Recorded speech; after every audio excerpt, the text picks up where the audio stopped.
kicks in. Right, morning Tracy. First off, may I ask you to introduce yourself please, and then tell us where we are and why we're here? Yeah, my name's Tracy McCann. I'm the lead ASB practitioner for Newcastle City Council.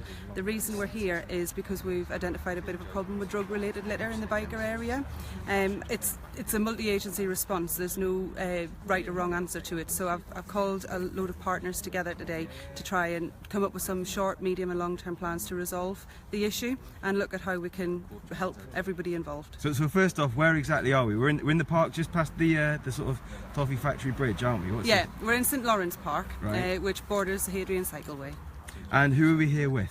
We're here with colleagues from Public Health, the Fire Service, the Police, Neighbourhood Services, Byker Trust, and a lot of other partners who can help to try and resolve these issues. Right, you've just shown me in the bushes a den. Can you tell everyone what we just looked at? Okay, so in the bushes behind me there is a den which is made up of deck chairs and mattresses and a lot of drug-related litter. So we've got uncapped hypodermics, we've got sterile water packages, which is clearly an area where drug users are going to use the drugs. I guess everyone will understand an uncapped hypodermic. What's a sterile water package used? So sterile water package is just other materials that are used in the use of injecting drugs.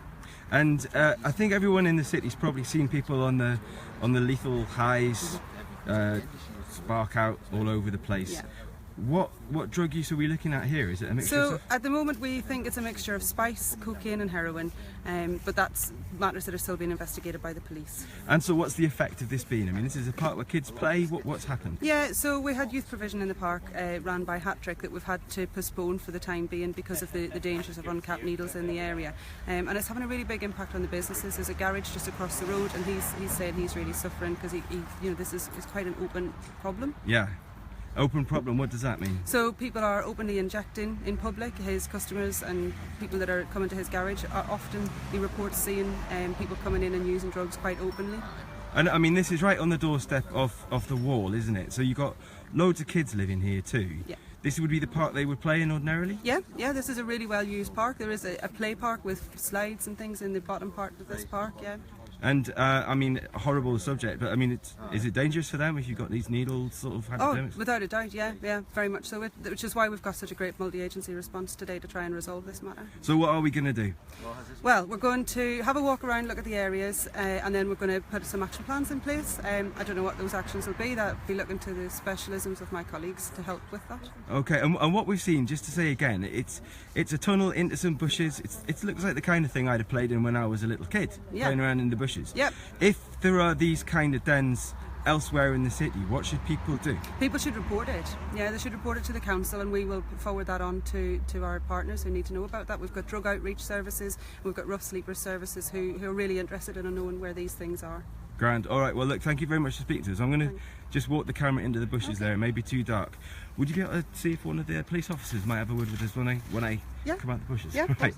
So I'm going to take you in here, just so you can see where we are.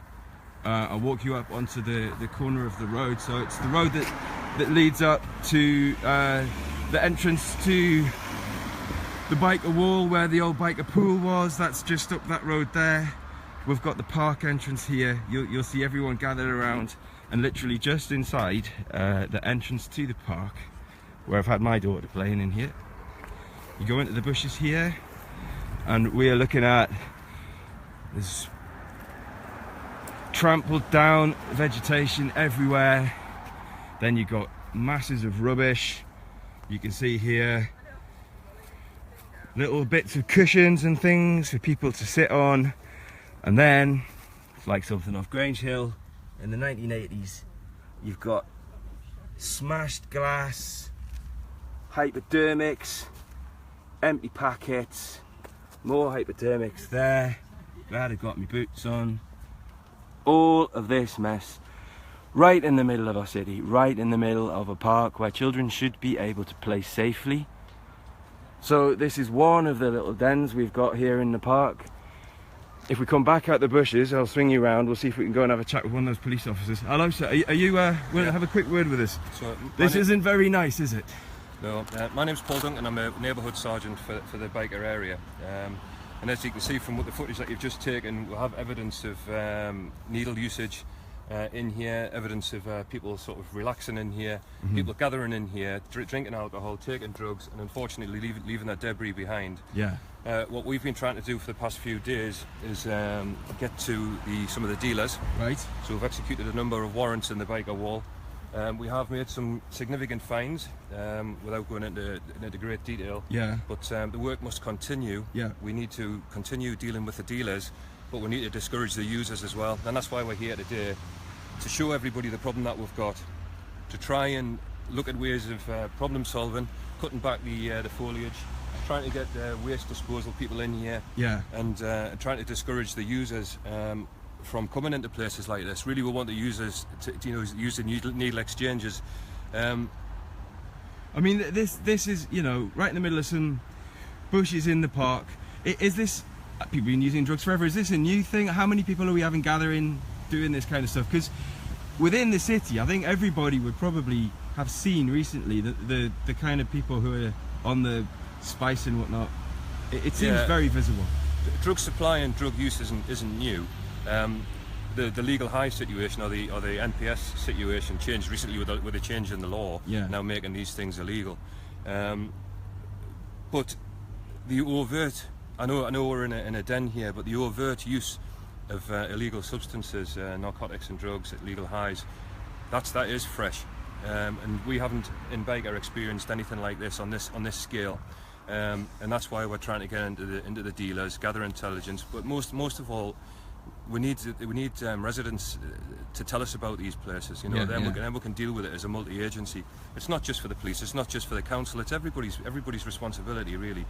And the more help and support we can get from partners, the more reassurance we can give to the community. Yeah. You know, it is an overt few and a silent majority. And people are coming to these areas and they're frightened. Kids are walking around. It's a school holidays. The potential for a child running in here and stumbling upon something, it's just not acceptable, and it's got to stop. No, I mean, apart from the broken glass there, you've literally got this hypodermic needle ends everywhere, yeah? Well, there is. And there's also, I think there's a sharps box here somewhere that you know, these get issued out from the needle exchanges and stuff. You see the black box there? I'll just bring the camera down so if we can have a look at that, and then you can tell us what sharps box is, because I don't know. So that there you're looking at with the label. Yeah, so the sharps box really, I mean, users, responsible users, you know, they know that they can't just leave needles lying around, and they're issued with the sharps boxes with a view to putting the needles in and then hand them back to a needle exchange or wherever they're getting their needles from. You know, there's a responsibility as well. You can't condone illegal activities like being in possession of drugs and supplying drugs. But what comes with that is a responsibility as well. If you are going to do it, you can't just leave the needles lying around, can you? Yeah. The knock-on effect is really quite significant. And how many people would you have perhaps using the den like this? We heard that the garage there behind us is having a miserable time with it. Yeah, it's difficult to put a number on it, to be honest. You know, what I can say is the number of reports and the number of concerns is elevated. Yeah. As for how many people are using, I couldn't say. And what are you guys seeing? I've heard from paramedics in the past who've complained that lately all they're doing is picking up people who are in a bad way because of whatever they've taken. What's it like for the police? There was an NHS alert about spice. Aye. Because a number of people were found to be unconscious in and around the city centre, so that you know, there was a spice alert. Whether the drugs that people are purchasing and supplying are pure, I really don't know. But I do know that anybody who's going to take these substances is going to become intoxicated, and they're taking risks. You know, they're taking risks themselves. They are just as at risk as the children. They're just as vulnerable as the children or anybody else who comes into these areas. Vulnerability is equal, I would suggest, for a user to a member of the public. Absolutely, and if they're perhaps not being particularly discriminate in what they're taking, we've heard quite a lot recently about fentanyl. We've had no serious issue with that so far, but we've seen how that can affect people badly. The potential for harm, you know, real harm, serious harm, if not, you know, the loss of life is real, and you know, people have got to start thinking about what they're doing and why they're doing it. Yep. This is only one example of the dens that you're going to see today. Right. Well, I greatly appreciate you talking to us. I think what we're going to do now is we're going to knock off this live video here. We'll be back when we find the next place. As I say, we're going to be looking through Byker. Thank you very much for your time, sir. Okay.